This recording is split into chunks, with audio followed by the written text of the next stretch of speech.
Welcome to the Beyond the Bucket Show, a podcast centered around optimizing all life's buckets. We all have buckets we are balancing: coaching, entrepreneurial ventures, family, passion projects, and health. Let's all take this journey together and become bucket fillers. And here's your host, Chris McSwain. Adam Tafralis is a modern-day Renaissance man. He is the son of an Olympian, so expectations were extremely high in the Tafralis household.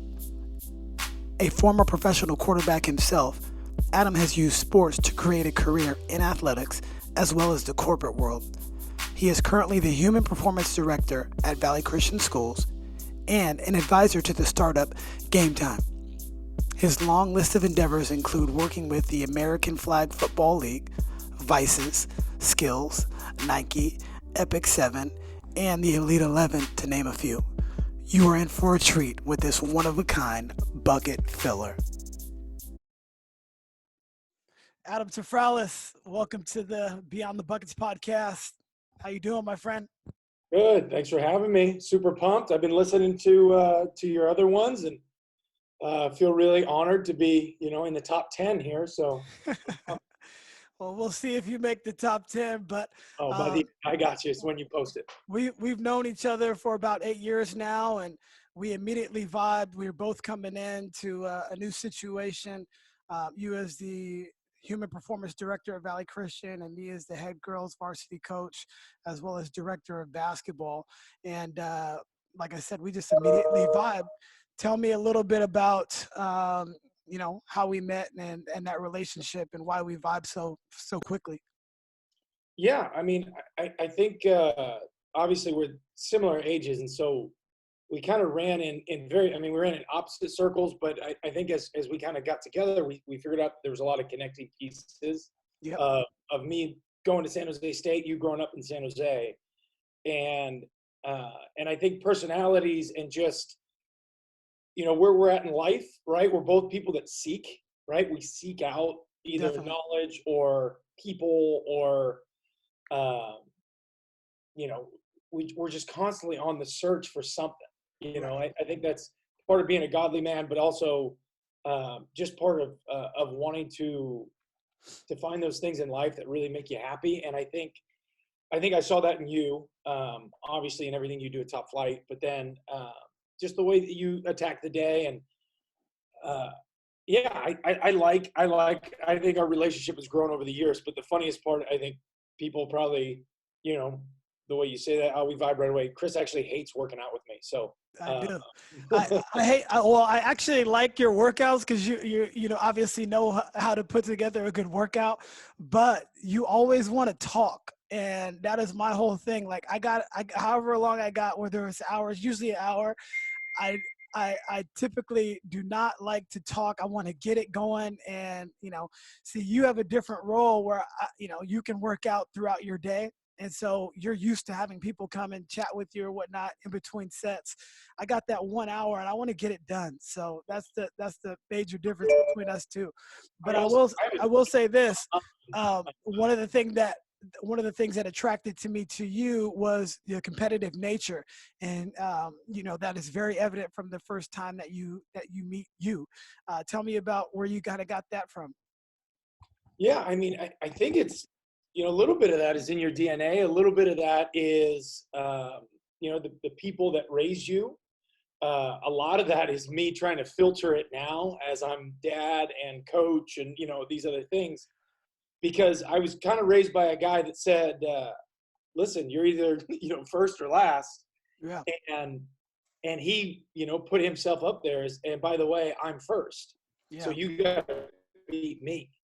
I didn't grow up with the idea of idols were outside of our house. My dad always said that, listen, I'm the greatest person on the earth. I'm the strongest. I'm the baddest. And whether that was true or not, as a little boy, that's all you knew. So I was walking around with He-Man or, Incredible Hulk in my house every day. Yeah. And the challenges, even to this day. I mean, my dad's 60, he's turning 62 this week. And, I mean, if I do something good physically, I'll send him a note and I'll be like, hey, it just did this. I just ran this. I just, lifted this. And he's like, oh, yeah, I remember when I did my warm-up weight at that. Yeah. And you're like, bro, come on, just give me a little something. And he's like, oh yeah, I remember I said something. I was getting ready to do like a Tough Mudder or something. And I ran a really fast mile, and then I walked in and I did like a really, a clean and jerk that was like 295 pounds or 315, something like that. And I was like, hey, that felt really good. I think I could have gone heavier. And he goes, oh, wait, how old are you? And I said, well, I'm 35, 34, whatever I was. He goes, oh, I broke the world record that year. Right. So I just think that the way that it works in my house is be okay with being challenged, Mm-hmm. right? I'm constantly challenging my kids, even though I'm trying to, filter it a little bit. But Right. I think it's made me who I am. It's also, the reason that I do talk so much when I work out is because in my brain, there's only two gears. Yeah. And it's talk and relax and enjoy the workout, or it's try to kill the other person, right? Yeah. And that was always, as a player, that was always one of the biggest things that I was trying to overcome was try softer. Right. You don't need to beat everybody on every single thing because you're going to burn yourself out or die. And so I've, as an adult, you find that balance. But so your dad was a professional athlete. He was an Olympian. Tell me about that. I know you just, touched base on it a little bit, but go a little bit more in depth to what that relationship actually was. And I think it's actually shaped a lot of who you are now. Yeah. So my dad he was a shot putter in the Olympics. He was, for better or worse, kind of at the forefront of all controversy at all times, right? He was the guy that said that he walked into a track meet and looked at whoever was projected to win and walked up to him and said, hey, just so you know, I'm going to beat you today. Yeah. And what confident? I mean, that's confident, right? And most people in his sport are 6'6", 3 something. My dad's like 5. He'll tell you he's 6 foot, but he's like 5'10". And he's always been like 300 pounds. But as a little kid, I'd watch him dunk basketballs. I watch him squat 1,000 pounds. And, wow. He was a larger than life personality, kind of a wrestler without the ring, for, being in the 80s and 90s when WWE was WWF, when we were kids, was a big deal. So I got a chance to grow up with a guy that people like Hulk Hogan would go seek out. Right. People like, Carl Lewis. I get to hang out as a little kid with Jackie Joyner and Carl Lewis. Well, my dad would go, hey, just stand here with them. I compete in 10 minutes. So you hang out with the sprinters. And I don't, as a kid, you don't know that. But I think it's really, I mean, we're the closest of friends. We're on a daily basis. We're the biggest of enemies. Yeah. We are the closest of friends. I mean, he'll be here at my house in a couple hours just to come hang out. Now, I've spent a little bit of time with him at your family gatherings and whatnot, and I haven't really seen that competitive nature. Does he turn it off around other people, or is it just because it's not really that environment?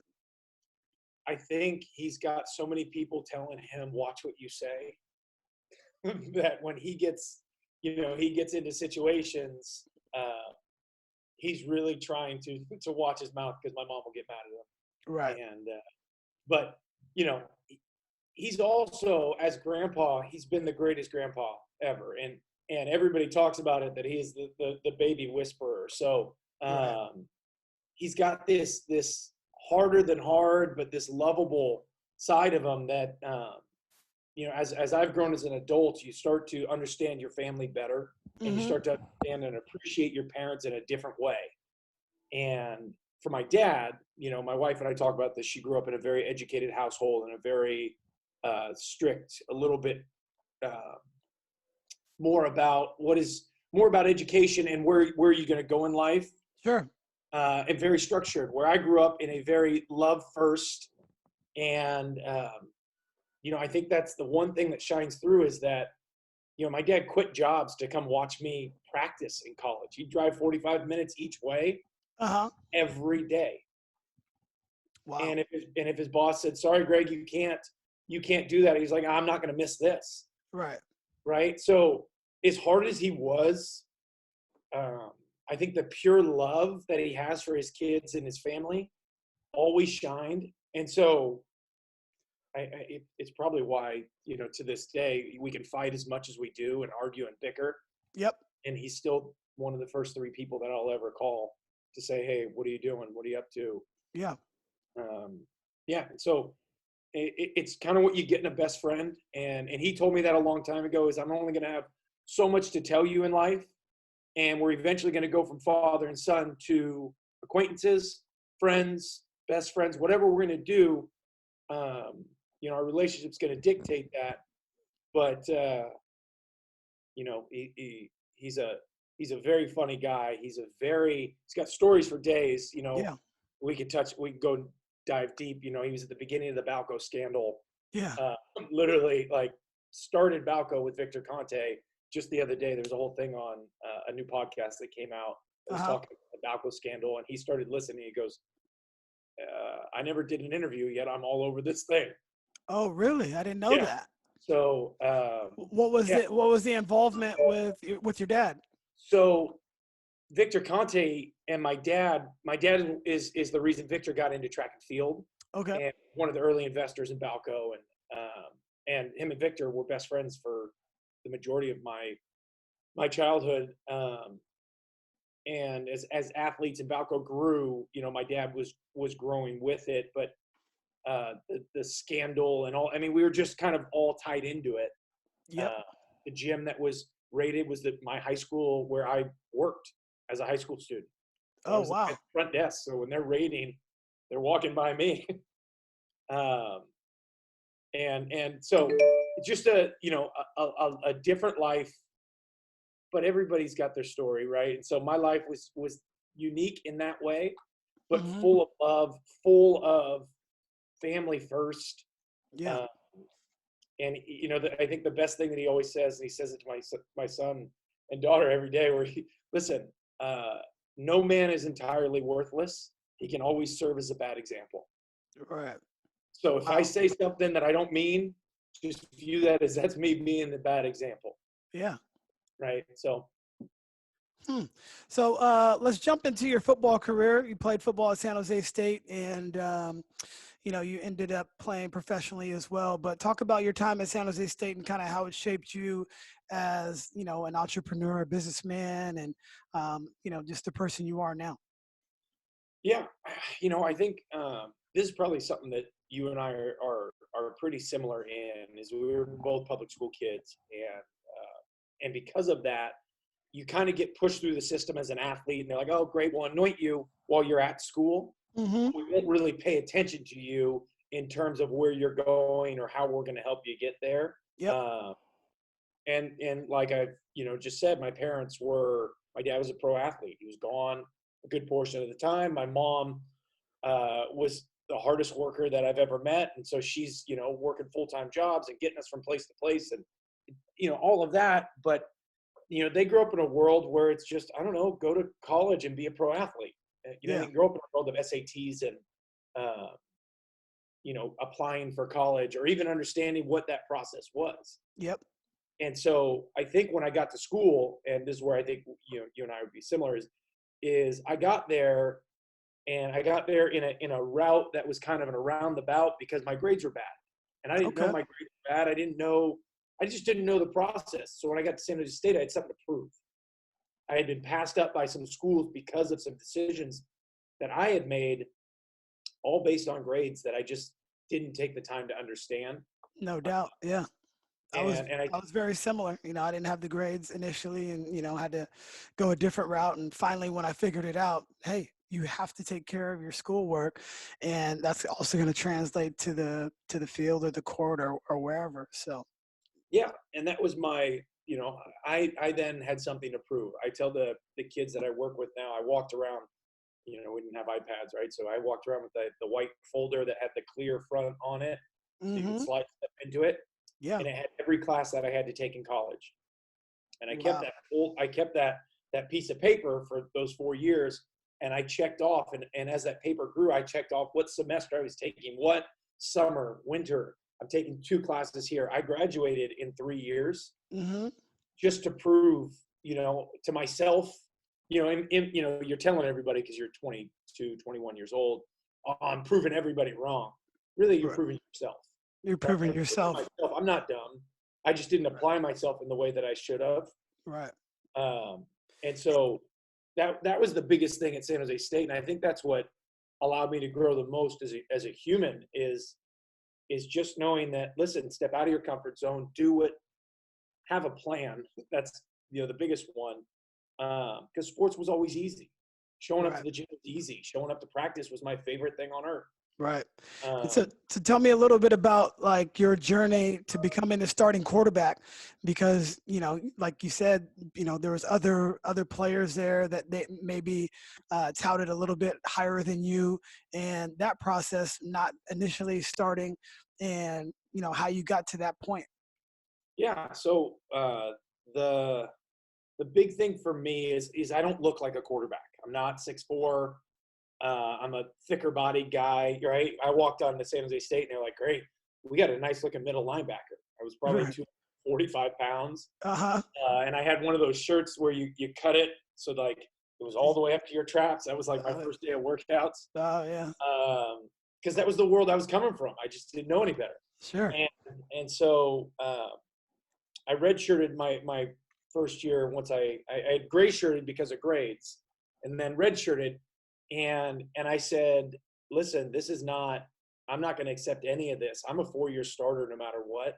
Mm-hmm. And I kind of just put my head down. And every year they either had somebody or brought somebody in. A school like San Jose State's a big junior college in and out, because it's tough for them to find higher recruits. It's tough to keep coaches. And so every year hey, Adam, just so you know, we found a guy that we like more than you. Yeah. How'd you deal with that? I mean, that's tough to hear. And a lot of people don't have that mindset, especially now, in every sport. When they get to college, they're out recruiting your class every year or recruiting you every year. Yeah. So you're having to prove yourself over and over again.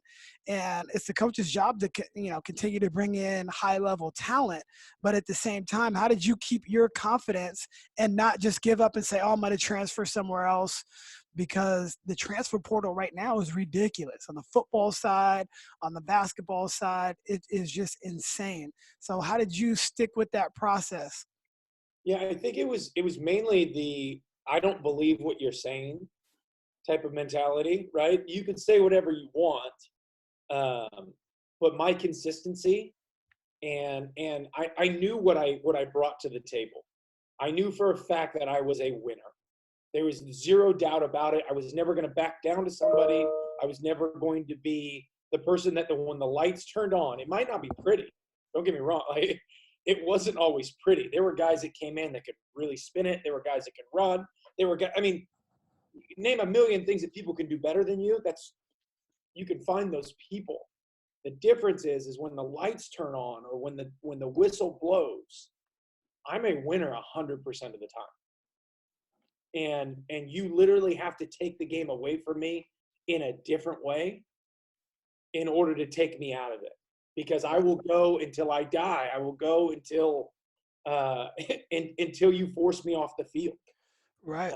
And so the worst one was coach. I mean, it's easy when you're a freshman, right? And they bench you for a little bit, and then you can earn your way back, right? But what happened to me was going into my junior year, the biggest one was Dick Tomey came in, and I was his starter, and we did okay, but we didn't do great. I think we were 5-7 or 4-8, right? But we were close. We lost like 4 games by 7 or less, right?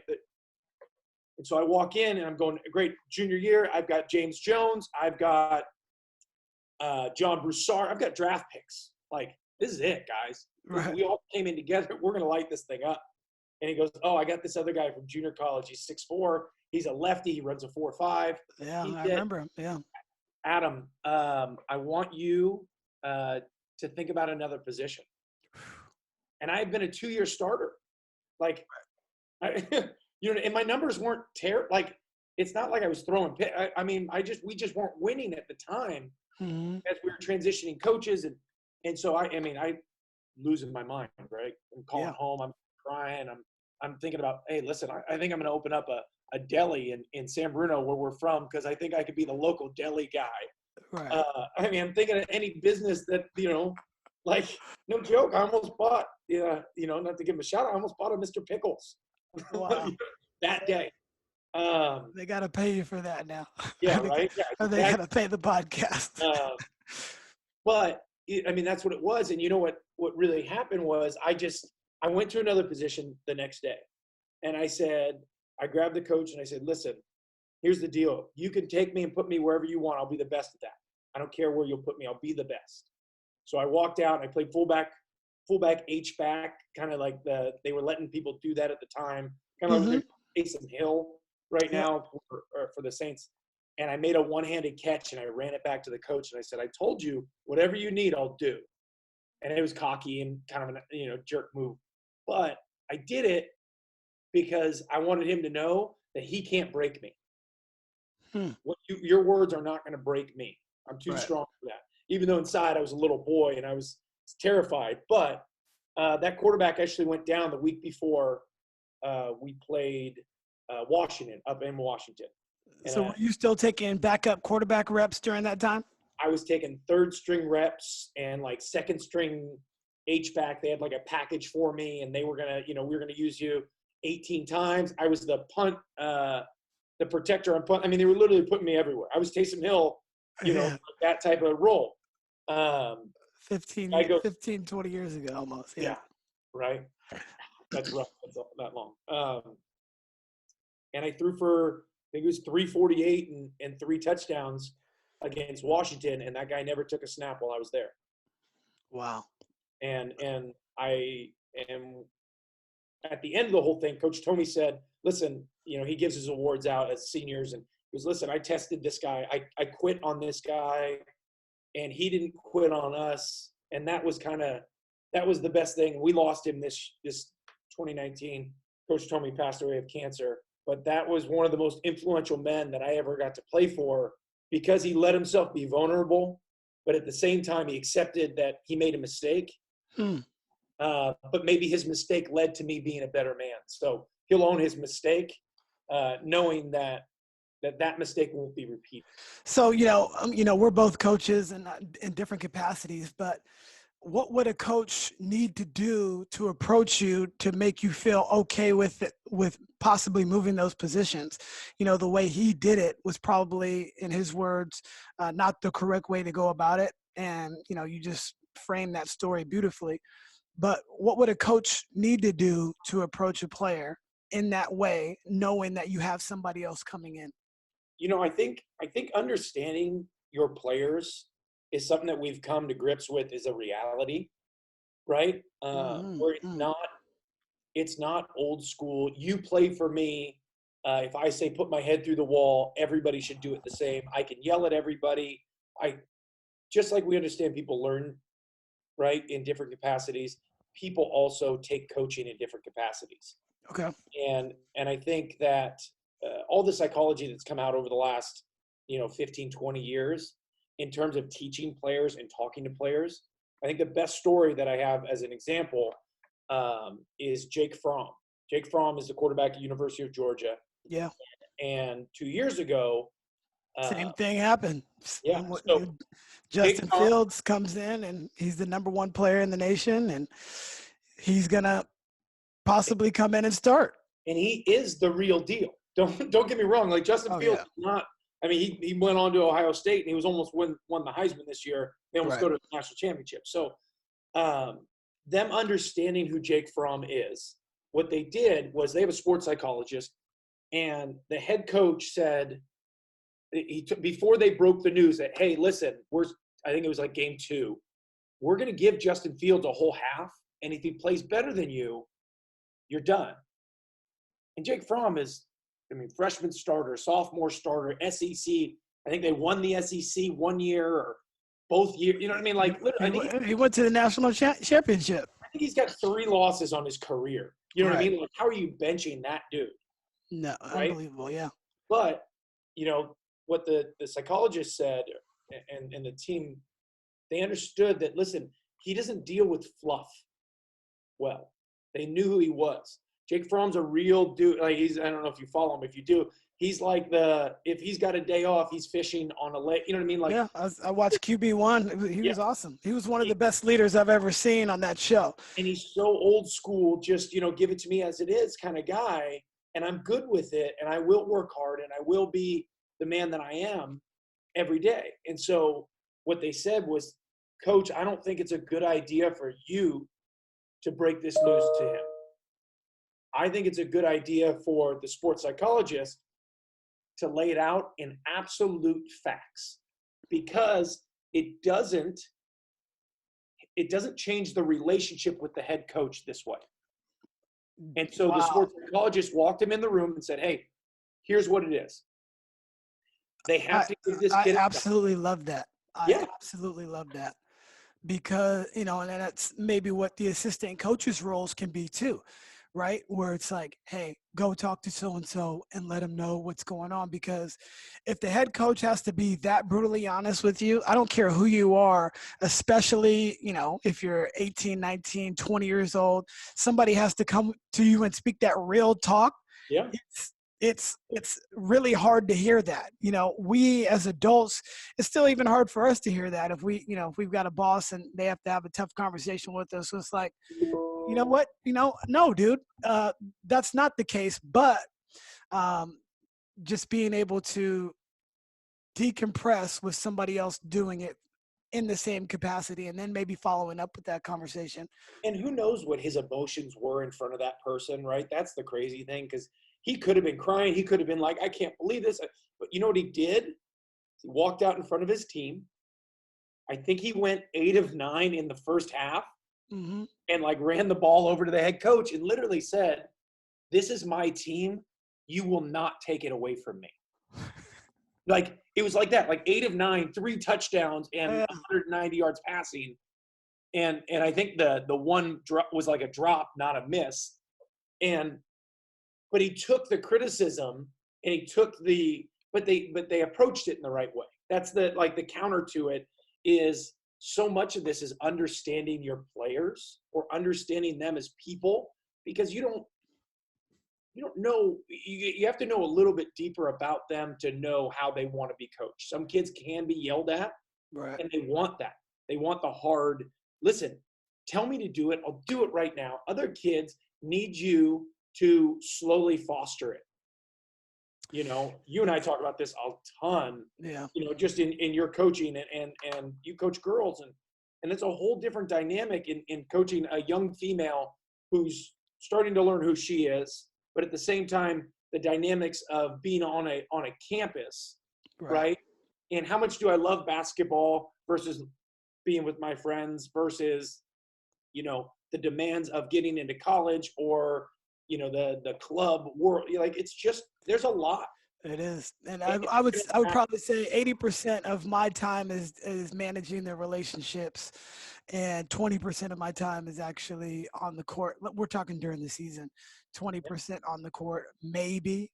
It might even be 90% managing the relationships, because we're only on the court for 2 hours a day, but there's so much other time that you're trying to develop these relationships. And, early on in my career, it was, I was coaching boys for the majority of it, right? So it was black and white. You can challenge the boys in different ways, and they're either going to do it or not, get down or lay down. But the girls, on the other hand, you have to be so much more relational, and I've seen that.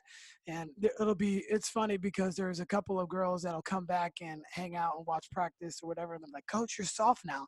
And it's not that I'm necessarily soft. It's just that I'm growing, or I've grown as a coach to understand, hey, this is kind of how we need to treat them, and what's going to best benefit the entire group. So I'm with that as well.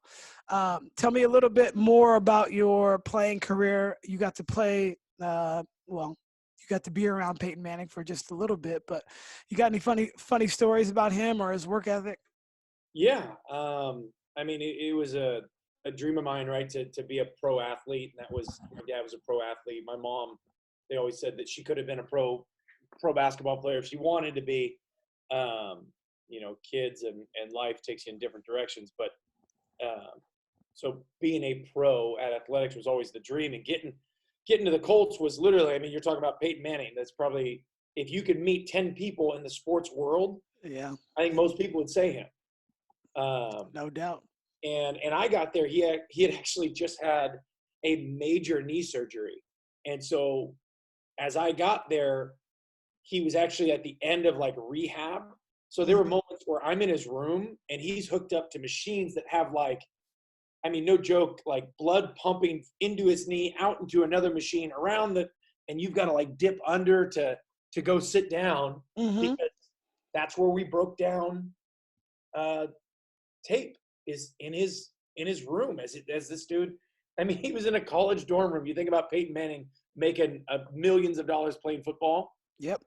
And we're in Terre Haute, Indiana, in a college dorm room, and Peyton Manning's laid there with one leg hooked up, and all these things, and you're like, why are you in a dorm room? Like, why? Like, right. Put this man in a 5-star hotel or something, right? He was just there was something that, you know, it's almost like a good general. You think of like going to war. A good general is the one that jumps into the foxhole with you, right?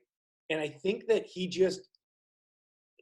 I've heard him talk about why he doesn't want to be on ESPN or on some of these like game day type things. Okay. And I think a big part of it is he loves being a player so much that he never wants to say anything negative about another player. Right. He is exactly what you see on TV. The dude is funny in a very dorky way. I think one of the first things he ever did to me was like gave me a riddle, you know, and I'm walking in, young guy, draft, and you know what I mean, all this stuff. So I think I'm super slick. I got all the cool gear on, and he's like, "Hey, rookie, come here," and he gave me some stupid riddle, and I was like, "What do you? I don't know. Like, who does riddles? Yeah. Like old grandpas do riddles, right? But that was like his. I mean, when I left there, I said to somebody, because you know we live in Silicon Valley, I was like, he would be the funniest engineer at any tech company. Right. You know what I mean? He's just got that kind of like dorky, good old boy type of mentality, and he is really, really funny, really quick-witted. He held one of the most unique things is he held private workouts. So this is something that I tell people to do to this day all the time, is if you're the dude, you're the starter, you're the it, and you need someone to come along and understand you better and how you want them to play with you, set up a workout and make them do what you want. So when I was there, I wasn't even invited. I was allowed to watch from a distance. It was him, it was the offensive coordinator, the quarterback coach, and one receiver. It was a drafted tight end. It was Pierre Garçon with the guy. I mean, we're talking about I think he was a third-round draft pick from a D3. Yeah. I guarantee that Peyton made that pick. I like the way this kid runs. His shoulders are leaned, catches the ball well. Right.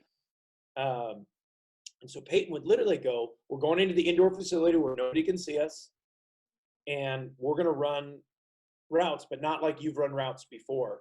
We're going to run routes how I want you to run routes, and I'm going to call plays and walk you through things the way that I want you to do them.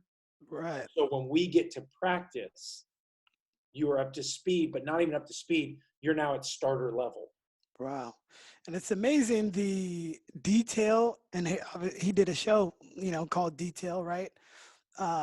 Because if you watch Peyton Manning, he puts the ball in certain places where the defense cannot make a play on the ball.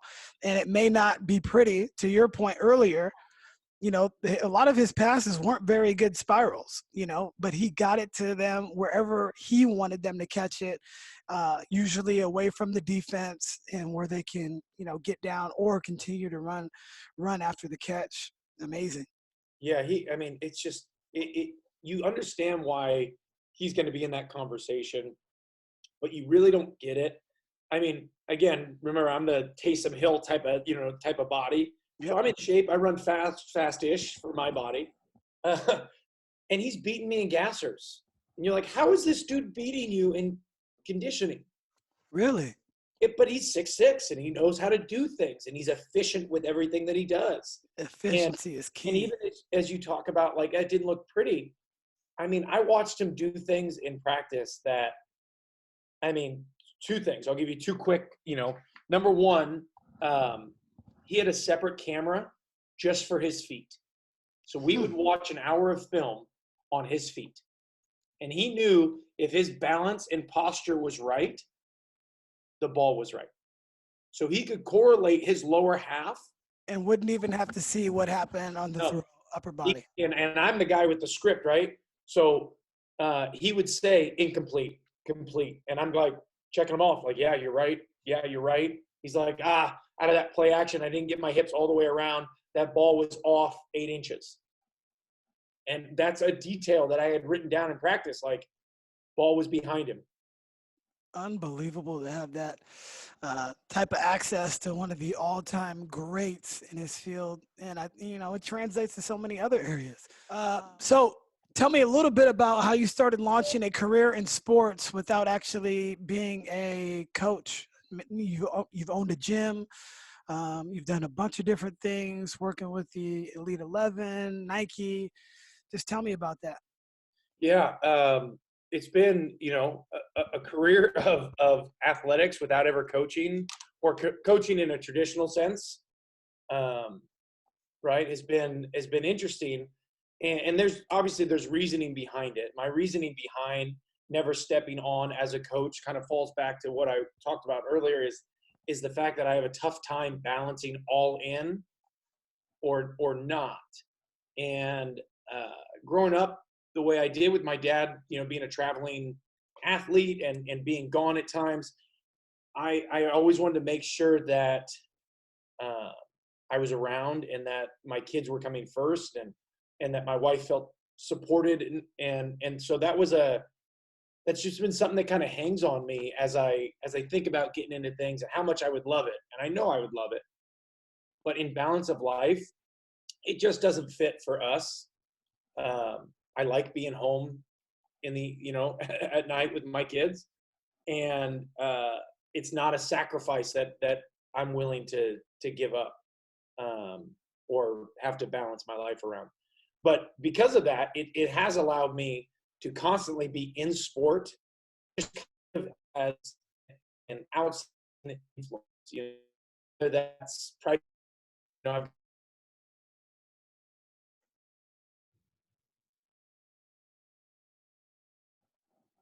All right, go ahead. whether, in private coaching, it's been a phenomenal opportunity because just this year I've got one guy that just signed a pro contract up in the CFL, Drew Brown, which is awesome. Mm-hmm. He was a sophomore.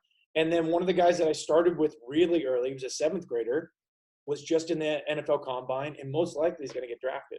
Wow. Kevin Davidson out of Princeton.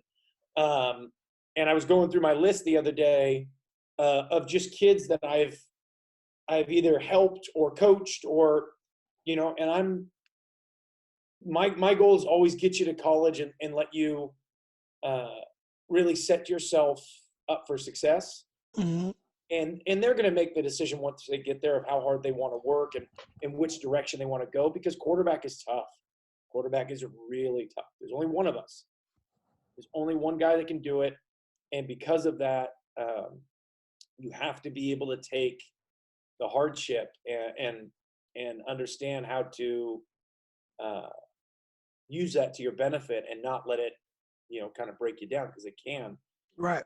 And, that's, to me, a lot, just like you talked about earlier, is so much of it is 80% understanding the kid and talking and in relationships. So much of what I did and still do is just about helping them navigate their way through being a quarterback.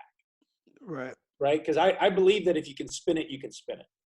Right. It is a born skill. Parents that say, can you train my kid to do it? Yeah, to an extent. But the truth is Mahomes could spin it no matter what. Right. If he went on to play baseball, he could still pick up a football at any time and be like, I know how to do this. Yeah. It's a unique thing. And you can train it to a certain level, but so much of it is about your desire and what you can naturally do, and then take that natural ability to another level. And so really where a lot of my coaching comes in is how to navigate your high school coach, how to help them, because, this, as you got a point guard that's really good, or you have a leader on the team, that leader probably gets the least amount of coaching. Right. because you expect so much out of them because they've already established themselves as up here. Was the quarterback on any team, you're literally expected to not only know your job, but know everyone else's job, coach them on their job if need be, help the coaches wrangle the team. I mean, you're doing so much, and yet you're still trying to figure you. Right. And so a lot of what I do is really helping them develop a plan for where they are, execute that plan, pivot on that plan. Right. Yes. So many guys are, my coach doesn't understand me. Good. Let's unpack that. Right. I absolutely love that. Yeah. It's not his job to understand you. It's your job to play for them. That's your job, is to earn a starting role, play for them, and succeed in that role. And the about me as an athlete goes out the window really quick. If you're hanging your hat on the hell with coach, or they don't get me, or they run up, this is always the parent that jumps into it. Oh, their offense just doesn't suit my kid. Right. Well, if you can play, you can play. Exactly. And you will adapt. But sometimes kids can adapt. They just don't have a plan to. And so I love living in that strategy type of world. That's kind of where my career's gone, for a long-winded version of that. Yeah. I mean, it's a great path to be on, because, you can basically be the Yoda. So you can take all the information and try to deliver still what the coach's message is, but get them to understand, like, this is how you're going to have to navigate that as a player. Because the coach has to worry about, depending on the situation. If it's basketball, the coach has to worry about 12 to 15 kids. If it's football, you got to worry about 50 to 60 kids, and everybody wants their time to shine. They want to star in their own movie. And sometimes it's just not a reality for everybody to do that. Pivoting just a little bit, tell me how your sports background and just these interpersonal relationships that you've made have allowed you to segue into the business arena. And you've got so many different things going on. You've been a part of so many different athletic brand companies. How is that those relationships helped you to step into that business arena? Yeah, I think that, early on, obviously, when I got to college, being able to prove that I wasn't dumb, right? That was kind of a verbiage that I used a lot, is that I'm proving to people that I'm not dumb. I'm not the dumb jock. Actually, being a quarterback is very strategic. Being the alpha athlete at a school is very strategic.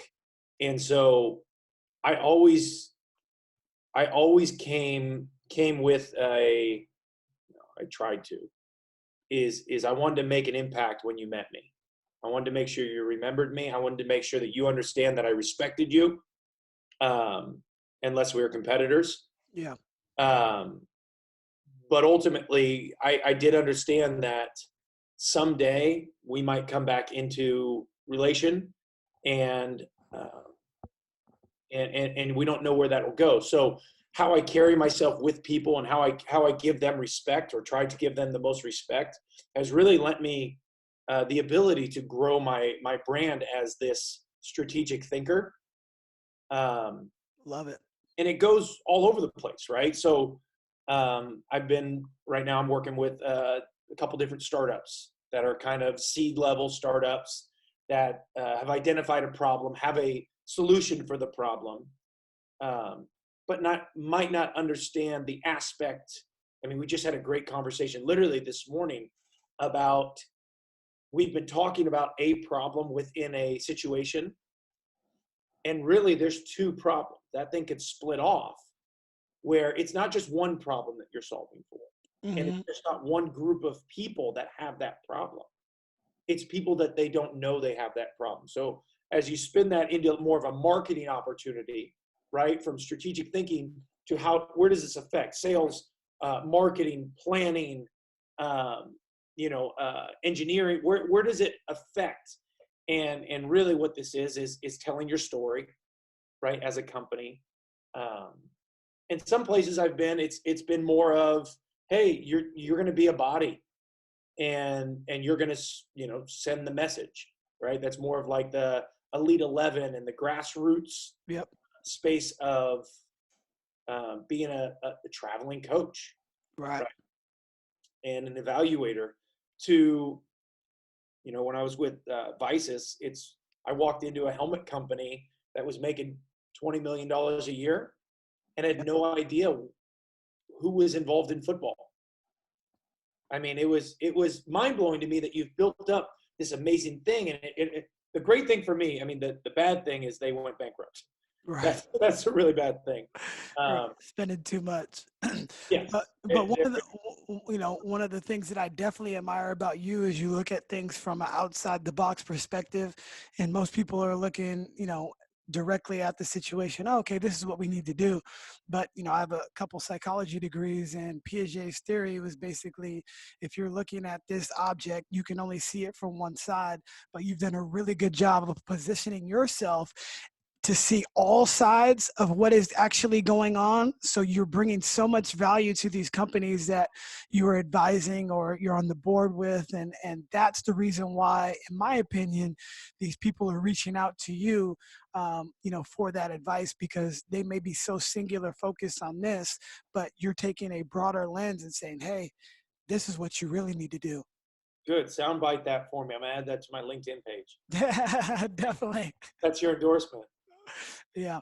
Tell me how you manage all these buckets in your life. You're a family man. You got 2 kids. You're the director of human performance at Valley Christian. You are on the board or associated with a couple other, different companies, startups.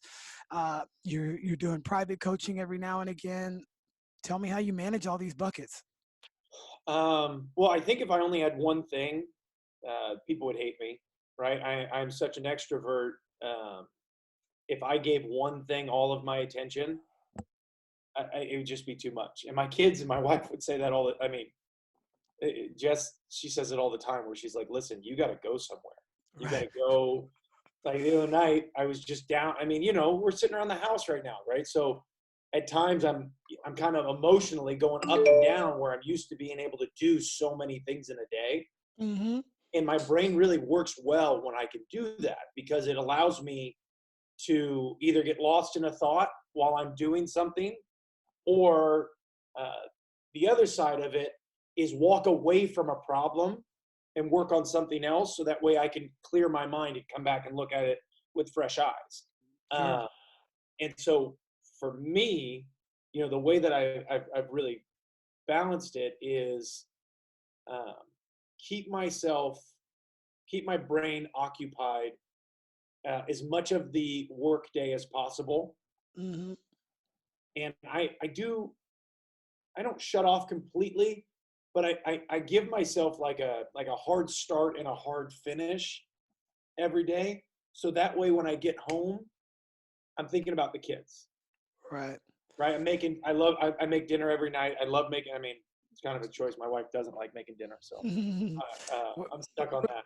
We're the same in a lot of ways. When sometimes I'll just stay in my car until I'm done sending that last email or whatever. Because when I get inside, I want to make sure that I'm completely done with my day. And a lot of times you're not able to do that and decompress in certain situations and jobs. But I like to make sure that I'm able to do that every single day when I step in the house. Right now is a little bit different, obviously, since we are sheltering in place. So our days are a little bit different, but I agree with you. Thank you for listening to the Beyond the Buckets podcast. Please remember to subscribe, rate, and share the show with your friends. And until next time, take care.